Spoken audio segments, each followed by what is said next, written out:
Johnny Depp and Winona Ryder. The love story that defined a generation. There are Hollywood romances that feel glamorous. There are Hollywood romances that feel tragic. And then there are the rare ones that become mythology. Johnny Depp and Winona Ryder were not just another celebrity couple. They were young, beautiful, mysterious, and impossibly magnetic. When they fell in love, the world didn't just watch. The world became obsessed. He was the rebel with haunted eyes. She was the ethereal outsider, the girl who seemed too delicate and too deep for Hollywood. Together, they looked less like movie stars and more like characters from a beautiful black and white dream. Their love story was fast. It was intense. It was unforgettable. And like so many legendary romances, it burned bright enough to leave a mark long after it ended. On their lives, on pop culture, and even quite literally on Johnny Depp's skin after he famously tattooed Winona forever on his arm during their relationship. This is the story of Johnny Depp and Winona Ryder. A love that came like lightning, felt like destiny, and ended as one of the most iconic heartbreaks of the 1990s. When two outsiders found each other. Before they became one of the defining couples of their era, Johnny Depp and Winona Ryder were already two of the most intriguing young stars in Hollywood. Johnny Depp had built a reputation as something rare in Hollywood, a heartthrob who seemed to hate being treated like one. Even as his fame rose, he projected discomfort with celebrity culture and the machinery around it. Years later, he reflected on how exposed and uneasy that early fame made him feel. Winona Ryder, meanwhile, had become the face of a new kind of stardom.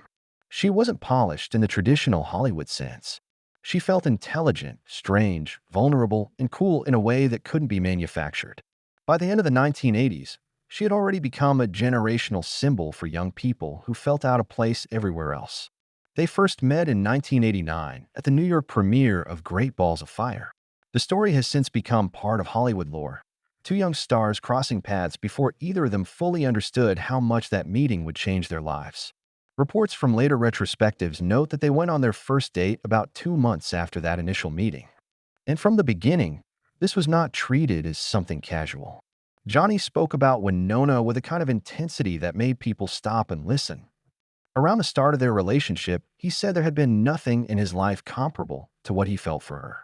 That quote would become one of the most repeated lines associated with their romance because it captured exactly how they seemed to the world. Not flirtatious, not strategic, not temporary, but overwhelming. This wasn't the kind of romance that unfolded slowly under careful management. It moved with the force of youth, with instinct, with absolute conviction. And maybe that's why people still remember it. Because from the outside, Johnny and Winona didn't look like two celebrities trying to create an image.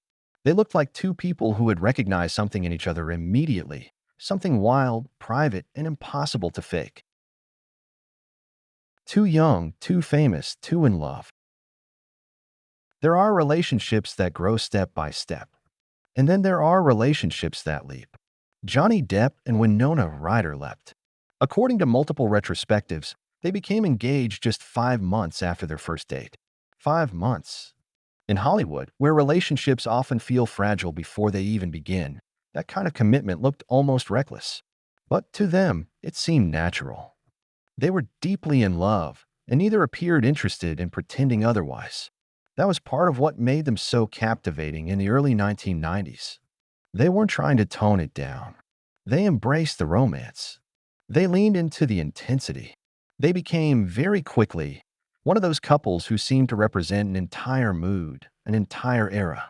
They were photographed together at premieres, award shows, and public events, but even in those polished moments, there was something unguarded about them. Winona was still a teenager when their romance became headline news.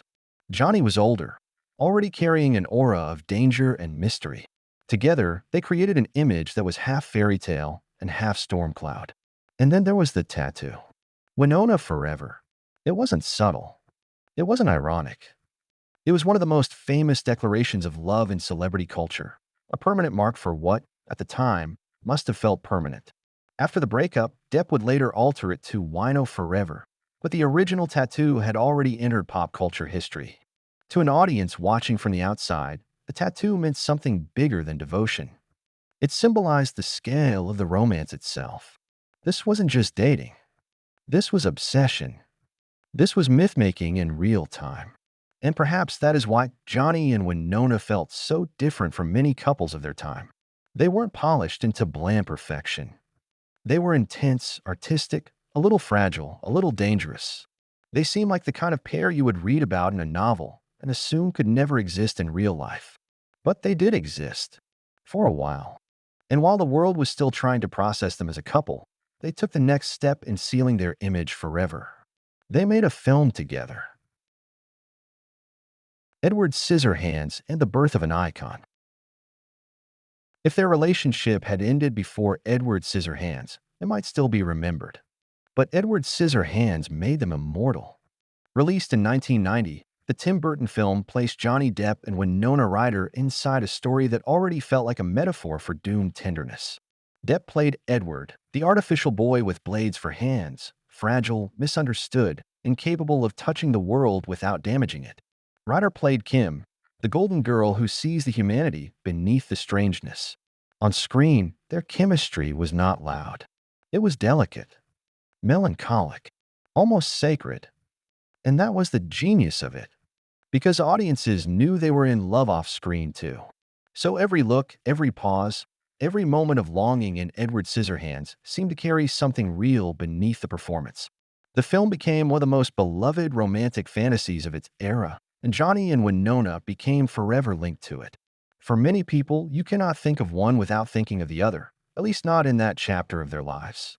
The movie also captured what made them so compelling beyond tabloid attention. Johnny was never drawn to conventional leading man roles. He gravitated toward characters who were wounded, eccentric, misunderstood. Winona, too, had a gift for portraying emotional intelligence beneath youthful surfaces. In Edward Scissorhands, those sensibilities met perfectly. They didn't just look beautiful together. They made emotional sense together. And maybe that's why the relationship felt larger than gossip. They weren't simply famous and attractive. They seemed artistically aligned, spiritually aligned, like two people coming from the same emotional weather. For a generation growing up in the late 80s and early 90s, Johnny and Winona became the blueprint for a certain kind of romance. Gothic, sincere, youthful, and just a little bit dangerous. Their love story carried the energy of first love, but filtered through cinema, fashion, melancholy, and fame. It was beautiful. But beauty is not the same thing as stability. And no matter how magical they looked together, they were still very young, very public, and under immense pressure. The weight of fame. Looking back now, it is easy to romanticize Johnny Depp and Winona Ryder as a perfect couple frozen in time. But real life is rarely kind to young people in love, especially when the entire world is watching.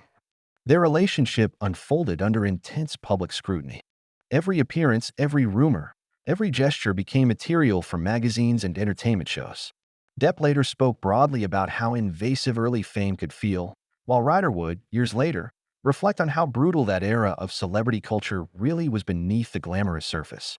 And that matters. Because when people remember Johnny and Winona, they often remember the images. The black suits, the red carpets, the whispered devotion, the tattoo. What they don't always remember is how young they were. Winona Ryder was still a teenager when she became engaged to one of the most famous actors of her generation. Johnny Depp, though older, was himself still navigating the chaos of fame, identity, and artistic ambition. They were trying to build something intimate while living inside a machine that profits from pressure. And Hollywood in the early 1990s was not gentle with vulnerability. There was no social media, but there was relentless tabloid culture. No language of emotional boundaries the way we talk about them now. No mercy for young stars who were struggling privately while appearing glamorous publicly. Ryder later described the period after the breakup and the wider atmosphere of 90s Hollywood around that time as "my girl interrupted real life." She also said that from the outside it may have looked as though she had everything, but internally she felt completely lost. In separate reflections, she called it her first real breakup and first real heartbreak. That tells you everything. What the public saw was iconography. What she lived was grief. The breakup that hurt more than anyone knew. By June 1993, the relationship was over. After roughly 3 years together, Johnny Depp and Winona Ryder ended their engagement and went their separate ways. Publicly, celebrity breakups are often reduced to headlines and rumors. But privately, some breakups alter the architecture of a person's inner life. By Ryder's own later accounts, this was one of them. For Winona, the end of the relationship was devastating. Years later, when she looked back on that chapter, she made clear that the pain was deeper than outsiders understood. She described herself as not taking care of herself in that period and said the emotional fallout was profound. The irony, she noted, was that everyone else thought her life looked perfect from the outside. That contrast between image and reality is one of the saddest parts of their story. Because Johnny and Winona had become such a symbol of beautiful young love that people almost forgot they were real people with breakable hearts. And then, of course, there was the tattoo. When Johnny changed Winona Forever to Wino Forever, it became one of the most famous symbolic aftershocks of a Hollywood breakup. Pop culture treated it almost like a punchline. But underneath that dark humor was the evidence of something very serious. This relationship had once mattered enough to feel eternal. There is something tragic about that, isn't there? A promise made in ink. A forever reduced to a scar. A love story so public that even its ending became part of the performance. And yet, what makes Johnny and Winona endure in memory is not the breakup alone. It is the fact that the breakup did not erase the sincerity of what came before it. Even after the romance ended, the relationship remained one of the defining emotional narratives of both their early lives, a first great love for Ryder and one of the most iconic chapters in Depp's romantic history. Why the world never forgot them. So why do people still talk about Johnny Depp and Winona Ryder? Why, decades later, does this relationship still feel alive in the cultural imagination? Because some love stories become bigger than the people living them. Johnny and Winona represented a very specific fantasy. Two young artists who seemed to understand each other beyond language, beyond image, beyond the performance of fame. They looked like soulmates from an art film. They carried a darkness and tenderness that felt rare even then, and almost impossible now. They were also inseparable from the emotional style of the early 1990s. This was an era obsessed with authenticity, mood, and beautiful sadness. And no couple embodied that more completely than Johnny Depp and Winona Ryder. Their romance had all the elements that culture remembers best: instant attraction, fierce devotion, artistic collaboration, symbolic gestures, and a painful ending. But perhaps the deepest reason people remember them is simpler than that. They felt real, not stable, not healthy in some idealized modern sense, not perfectly explained, but real. And real love stories, especially first loves, do not disappear just because they end. They echo. They become part of who people are afterward, part of how the public remembers them, part of how they remember themselves. In later years, Ryder moved forward with her life and career, but when she reflected on that early heartbreak, it was clear the experience had remained emotionally significant. Depp, too, moved on to other major relationships, but Winona Forever remained permanently associated with his legend, even after the tattoo changed. That is the strange power of certain romances. They do not last forever, but they define forever. Johnny Depp and Winona Ryder were never meant to be ordinary. Their love arrived in a flash, lived in full intensity, and ended before it had time to grow old.